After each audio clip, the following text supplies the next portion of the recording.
aspect which we are going to study now is selection. As I told you that in the aspects there are 3 points: recruitment, selection and training. We have completed the first aspect, recruitment, its sources, its merits and demerits, and now we are starting up with the second aspect, which is selection. Now what is selection? It is the process of selecting the best candidate from the pool of applicants.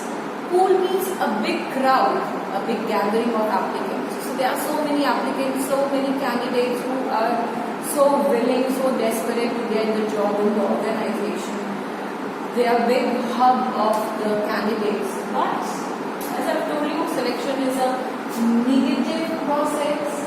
It is not giving opportunity to all the applicants. Only best candidate will get selected, who will clear all the tests.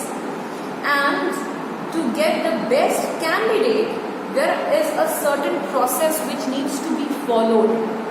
So there are 8 steps which we are going to study one by one. The first step is preliminary screening. Preliminary screening means the first preliminary word has come from primary, basic, number 1. This and screening means filtering.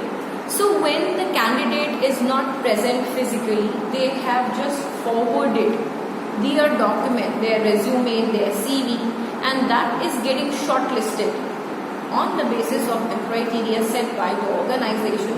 If the papers, if the CV, if the resume is giving the satisfactory information, then that particular candidate goes to step number 2, goes to the next level.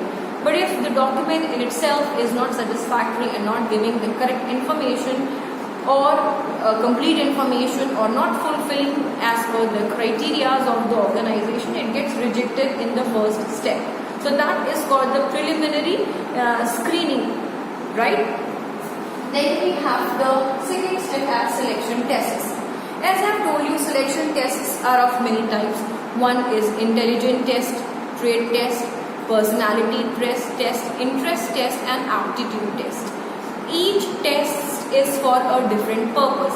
Intelligence test is for the psychological test, is to check the intelligence of the candidate, is to check that how much decision and judgment taking power one candidate has in him. So that is the intelligence test. Next one we have the aptitude test.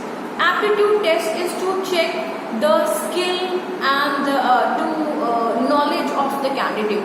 If a new thing is getting taught to them, how quickly they grasp it, how quickly they understand it, they absorb it, and then they perform it. So that is called as an aptitude test. The third one is personality test. Personality tests is about their emotions, feelings, maturity, the values which they have built. On that basis, a question answer round takes place, certain tasks are being performed, whether the one is okay in working with the team or is an individual performer. So those things are being checked in the personality tests. The next one is trade test. Trade test is to measure the knowledge, skill and proficiency of that candidate. How good he is in doing a particular job. Please don't get confused between the trade test and aptitude test. Trade test is to check the knowledge which he already has. And in aptitude test, new things are being taught immediately and been asked to perform. And the last one is interest test. Interest test defines his interest in which he is most determined to perform. The one can be an individual performer, he can be a group performer. How he is inclined towards a particular goal, a determination if he wants to, or any interest which he has, or a career choice if he has chosen.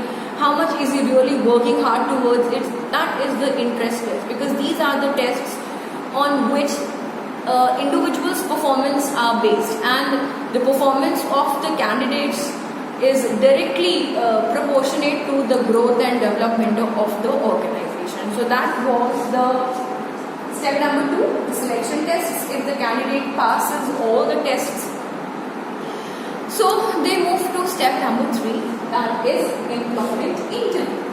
This interview is being done face to face, where it can be done one-on-one and where it can be done in a panel. So a candidate can face one interviewer also, the interviewee can face one interviewer, or that candidate, that interviewee can face a panel of 4, 5, 6 people questioning him. Over here at that point, since he has gone through all the selection tests, this is very important to check the candidate's capability of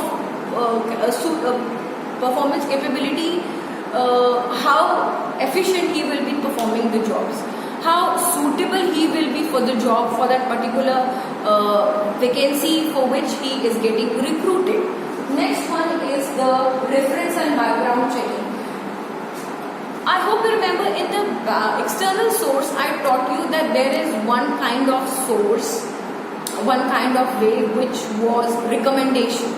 I gave you my example where my new principal would like to get the information from my old principal, that what kind of teacher I am, how efficient I am in my subject, or what is my teaching methodologies, and so the other things if they want to know.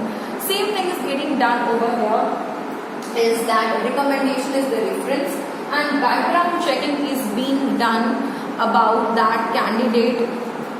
Whatever they are mentioning in their resumes, in their CVs are correct or not, that can be checked from those ex-employers where they have, or with whom they have already worked. It can be checked with those previous organizations where they have already worked. So that is to check the background and reference checking professionally.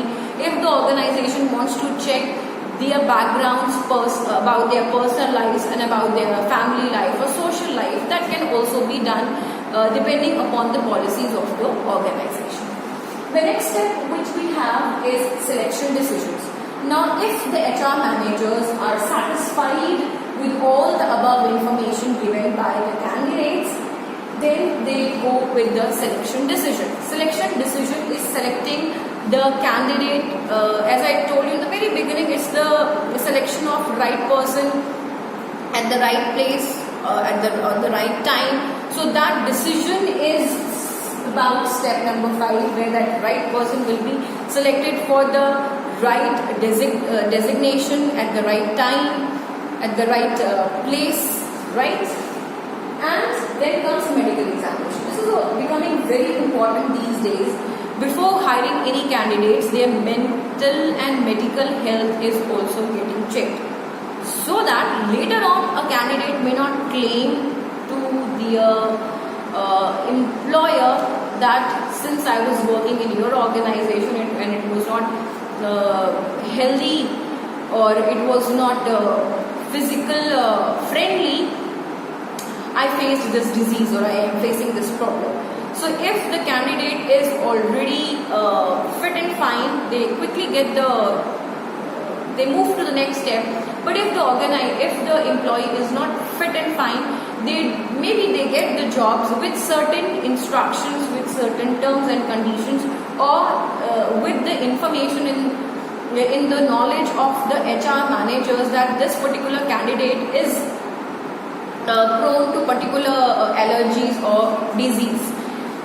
Next one is job offer. If the candidate has gone through the medical examination and everything is clear and fine and okay, then the offer letter is being given by the employer to that candidate. He is still not the part of the organization until and unless they don't sign the bond, which is at step number 8. This is a job offer which is defining the designation, the salary, the responsibilities, everything, every information is written in that offer letter which the employer is giving to the employee.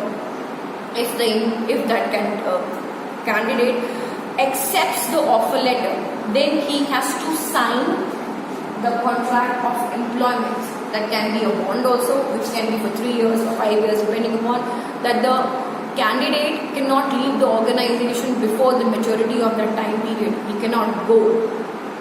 So they have to be in the organization for that long and has to serve for the organization until the maturity period gets over. So these were the 8 important steps which are being followed in the selection process.